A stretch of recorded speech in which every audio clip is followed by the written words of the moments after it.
As we saw previously, if you size the retirement emergency fund wrongly, you're cutting your portfolio growth, or worse, your portfolio fails completely. So how do we build the retirement emergency fund and what should we consider? And this is exactly what we'll talk about in this video. Before we get into it, however, I wondered how ChatGPT-4 would answer this question, and I was relieved it did not do a good job. It talked about things that may sound useful on the surface, but made no sense in reality. For example, on point number 6, that an emergency fund should cover travel and lifestyle expenses, no, just no. That's not what a retirement emergency fund is for.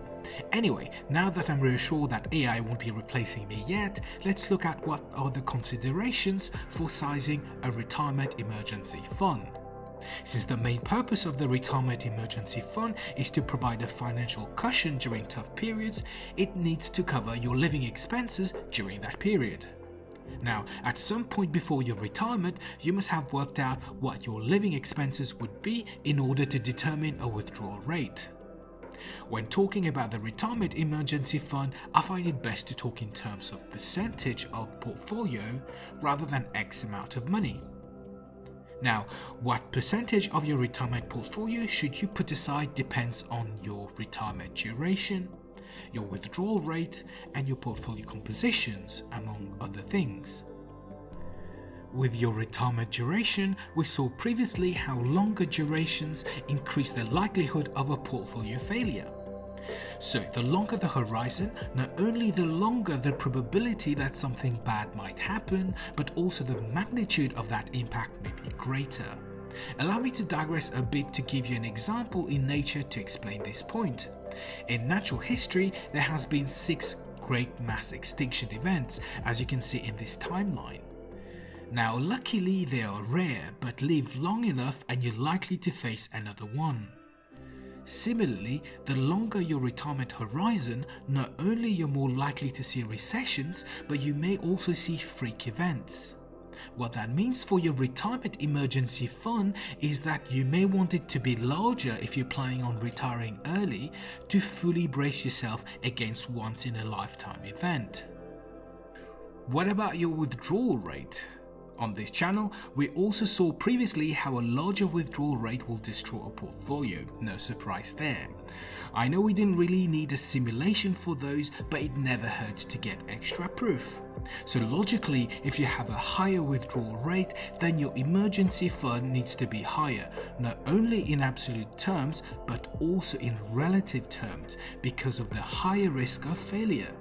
Let me explain what I mean by this. Say you withdraw 4% and you find that an 8%, that is a retirement emergency fund equivalent to 2 years withdrawal, is sufficient. Now, if you withdraw 6%, of course an emergency fund of 8% is not enough, but even 12% is not enough anymore, even though that is still a 2 years worth of withdrawal. Why? Because, well, your portfolio depletion risk is now higher and bad periods may last longer.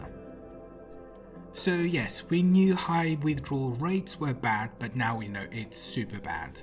So keeping withdrawals on the low side and flexible is the better way to go. Finally, let's talk portfolio composition. What you invest in ultimately determines how big your portfolio gets and how volatile it will be. If you already have a pension fund or a managed retirement fund, you may find that the fund manager will be changing the allocations of the investments as you approach retirement, specifically with more invested in bonds and less equity. Now, the less volatile your portfolio, the smaller your retirement emergency fund needs to be, as the probability and magnitude of a large negative swing is smaller. But that doesn't mean you need to put all your money into bonds neither, because equity brings in higher growth usually.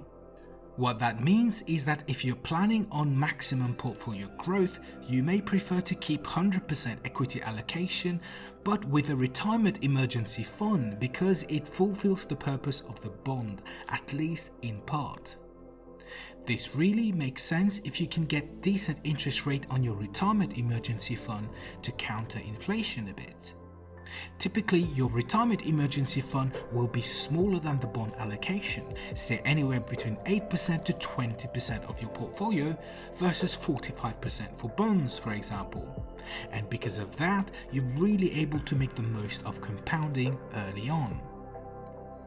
So, you've seen 3 major considerations for sizing your retirement emergency fund, and for these reasons, I cannot give you a specific reference percentage of your portfolio to put aside. But what I can do is run different sizes of an emergency fund for a portfolio consisting of the S&P 500 or Nasdaq 100. And that's coming up next with charts and all.